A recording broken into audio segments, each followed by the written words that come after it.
Assalamualaikum warahmatullahi wabarakatuh. Alhamdulillah kita bertemu lagi di video kali ini, di video pembelajaran PPKN. Pada pertemuan kali ini kita akan membahas mengenai kerjasama dalam berbagai bidang kehidupan. Baiklah, langsung saja kita mulai pembelajarannya.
Untuk sebab yang pertama, yaitu kita membahas mengenai kerjasama dalam berbagai bidang kehidupan.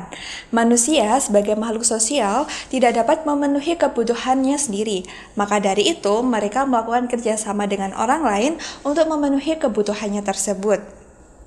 Kerjasama dilakukan dengan cara menghargai, menghormati, dan juga mendukung satu sama lain.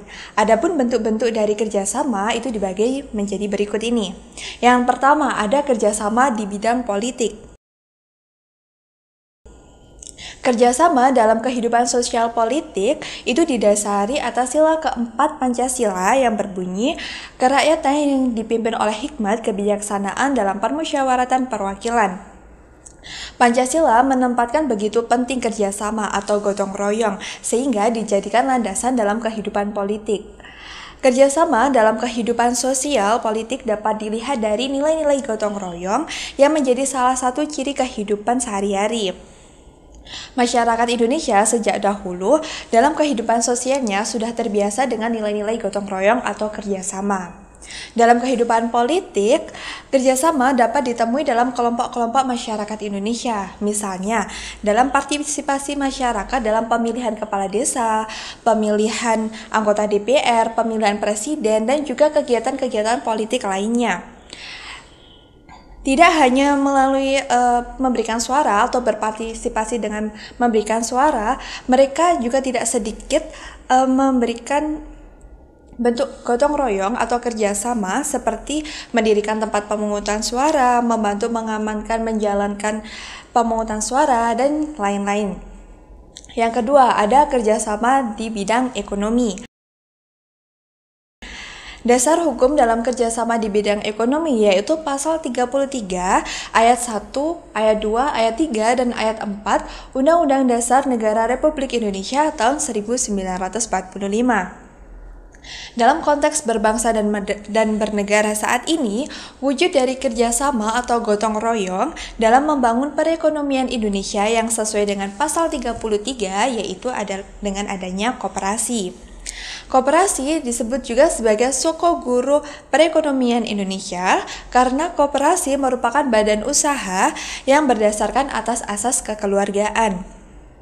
Keunggulan koperasi dibandingkan dengan badan usaha yang lainnya yaitu yang pertama, koperasi itu memiliki dasar persamaan. Artinya setiap anggota memiliki hak suara yang sama. Yang kedua ada persatuan. Semua orang itu dapat menjadi anggota koperasi tanpa membedakan jenis kelamin, agama maupun juga suku. Yang ketiga, pendidikan.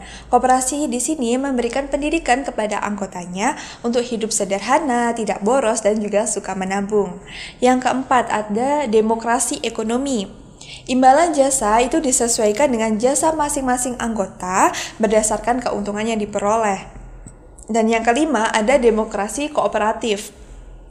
Koperasi itu dibentuk oleh anggota, dijalankan oleh anggota, dan hasilnya itu untuk kepentingan anggota pula. Yang ketiga, ada kerjasama di bidang pertahanan dan keamanan negara. Kerjasama di bidang pertahanan dan keamanan negara berkaitan dengan bela negara. Adapun dasar hukumnya ada pada pasal 30 ayat 1 dan 2 Undang-Undang Dasar Negara Republik Indonesia tahun 1945 dan juga Undang-Undang Nomor 3 tahun 2002 tentang Pertahanan Negara.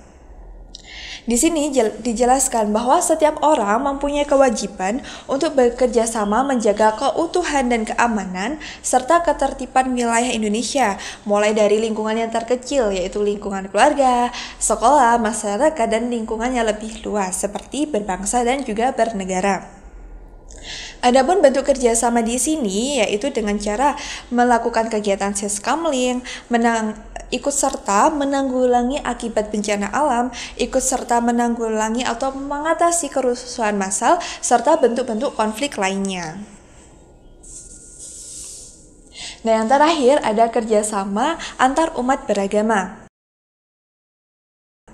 Kerjasama antar umat beragama itu dilandasi oleh Pancasila, terutama sila yang pertama, yaitu ketuhanan yang Maha Esa, dan dasar hukum lainnya yaitu pasal 29 ayat 1 dan 2 Undang-Undang Dasar Negara Republik Indonesia tahun 1945. Di sini ditegaskan bahwa negara itu menjamin setiap penduduknya untuk memeluk agama dan beribadah sesuai dengan agama yang dianutnya. Kerjasama antar umat beragama ditandai dengan adanya sikap saling menghormati antar umat seagama dan umat beragama lainnya atau berbeda agama, serta saling menghormati lembaga keagamaan yang seagama dan juga berbeda agama. Baiklah, cukup sekian untuk pembahasan pada pertemuan kali ini. Semoga apa yang saya sampaikan dapat diterima dengan baik. Saya mohon maaf jika ada salah-salah kata. Wassalamualaikum warahmatullahi wabarakatuh.